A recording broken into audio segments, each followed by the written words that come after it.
But for aught I care, there might be no females at all. Let them all go to the devil." The friends dressed and went into the pavilion. There Samoylenko was quite at home and even had a special cup and saucer. Every morning they brought him on a tray a cup of coffee, a tall cut glass of iced water, and a tiny glass of brandy. He would first drink the brandy, then the hot coffee, then the iced water. And this must have been very nice, for after drinking it, his eyes looked moist with pleasure. He would stroke his whiskers with both hands, and say, looking at the sea, "A wonderfully magnificent view." After a long night, spent in cheerless, unprofitable thoughts, which prevented him from sleeping and seemed to intensify the darkness and sultriness of the night, Levsky felt listless and shattered. He felt no better for the bathe and the coffee. "Let us go on with our talk, Alexander Daviditch," he said. "I won't make a secret of it. I'll speak to you openly as to a friend. Things are in a bad way with Nadyezhda Fyodorovna and me. A very bad way. Forgive me for forcing my private affairs upon you, but I must speak out."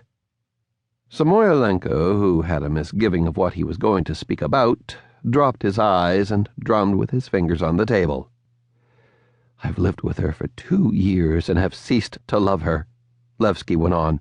"Or rather, I realized that I never had felt any love for her. These 2 years had been a mistake." It was Levsky's habit, as he talked, to gaze attentively at the pink palms of his hands, to bite his nails, or to pinch his cuffs, and he did so now. "I know very well you can't help me," he said, "but I tell you, because unsuccessful and superfluous people like me find their salvation in talking, I have to generalize about everything I do. I'm bound to look for an explanation and justification of my absurd existence in somebody else's theories, in literary types, in the idea that we, upper-class Russians, are degenerating, for instance, and so on. Last night, for example, I comforted myself by thinking all the time, how true Tolstoy is, how mercilessly true. And that did me good. Yes, really, brother, he is a great writer, say what you like." Samoylenko, who had never read Tolstoy and was intending to do so every day of his life, was a little embarrassed, and said, "Yes, all other authors write from imagination, but he writes straight from nature." "My God," sighed Levsky. "How distorted we all are by civilization. I fell in love with a married woman and she with me. To begin with, we had kisses and calm evenings and vows and Spencer and ideals and interests in common. What a deception! We really ran away from her husband, but we lied to ourselves and made out that we ran away from the emptiness of the life of the educated class. We pictured our future like this. To begin with, in the Caucasus, while we were getting to know the people and the place, I would put on the government uniform and enter the service. Then, at our leisure, we would pick out a plot of ground, would toil in the sweat of our brow, would have a vineyard and a field, and so on. If you were in my place, or that zoologist of yours, Von Koren, you might live with Nadyezhda Fyodorovna for 30 years, perhaps, and might leave your heirs a rich vineyard and 3,000 acres of maize. But I felt like a bankrupt from the first day.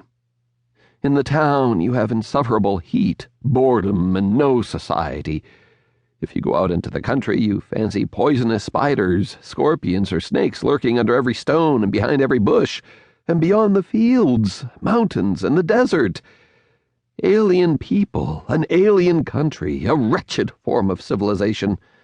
All that is not so easy, brother, as walking on the Nevsky Prospect in one's fur coat, arm in arm with Nadyezhda Fyodorovna, dreaming of the sunny south.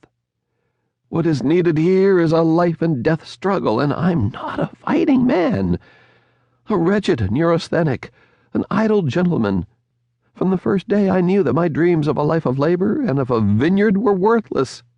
As for love, I ought to tell you that living with a woman who has read Spencer and has followed you to the ends of the earth is no more interesting than living with any Anfisa or Akulina. There's the same smell of ironing, of powder, and of medicines.